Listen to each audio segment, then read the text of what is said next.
வறுமை கோட்டிற்கு கீழ் தமது வாழ்வினை கொண்டு செல்லும் மக்களையும் பொருளாதார வளர்ச்சியில் இணைக்கும் போதே நாட்டின் அபிவிருத்தி பூரணத்துவம் அடையும்.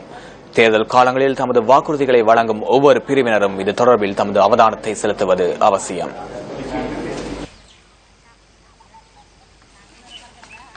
மட்டக்களப்பு மாவட்டத்தின் பின்தங்கிய பிரதேசமான கச்சேனை கிராமமே இது. பட்டிப்பளை பிரதேச செயலாளர் பிரிவிற்குட்பட்ட கச்சேனை கிராம மக்களின் வாழ்வாதாரம் தொடர்ந்து மந்த நிலையில் காணப்படுவது வேதனைக்குரியதே.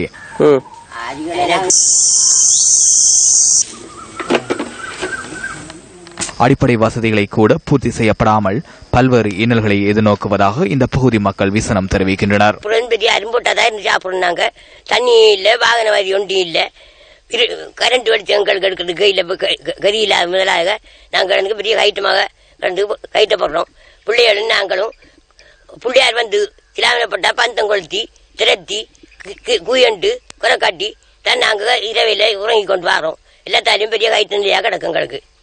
ஒரு இது வறுமைப்பட்ட வீடு தான். ஒழுங்கான ரோட்டு வசதி குறைவு, பஸ் வாகனங்கள் குறைவு, இணக்கமான தண்ணி கஷ்டம் குறைவு. தண்ணியெல்லாம் கஷ்டம் கூட. இப்ப இந்த 9ஆம் மாசத்துல இருந்து நாங்க விட இருந்து கனராட்சியம் போகணும் தண்ணிக்கு, குடிக்கிறதுக்கு தண்ணியால எல்லாம் கஷ்டம். ஆடு மாடுக்கு முழுதுக்கும் தண்ணியெல்லாம் கஷ்டம் எங்களுக்கு. வேற இதுதான் கஷ்டம். வேற இது வாகன பிரச்சனை உண்டு, அது கஷ்டம். இங்கு வசிக்கும் சுமார் 200 குடும்பங்கள் யுத்தத்தினால் பாதிக்கப்பட்ட நிலையில் இங்கு மீள குடியேறியுள்ளனர். எங்களுக்கு ஒன்றும் கிடைக்கல. அரசாங்கம் தான். நாங்க யுத்தத்தால இடம்பெயர்ந்து இப்படி ஓடி போய் அம்பலாந்துறை பாதையால கரப்பட்டு போய் கிராங்குளத்தெல்லாம் கிடந்த நாங்க கிடந்து வார ஓதும் கிட சாமான் சொத்து மத்து முழுதுங்க அழிஞ்சு ஒன்றும் இல்ல.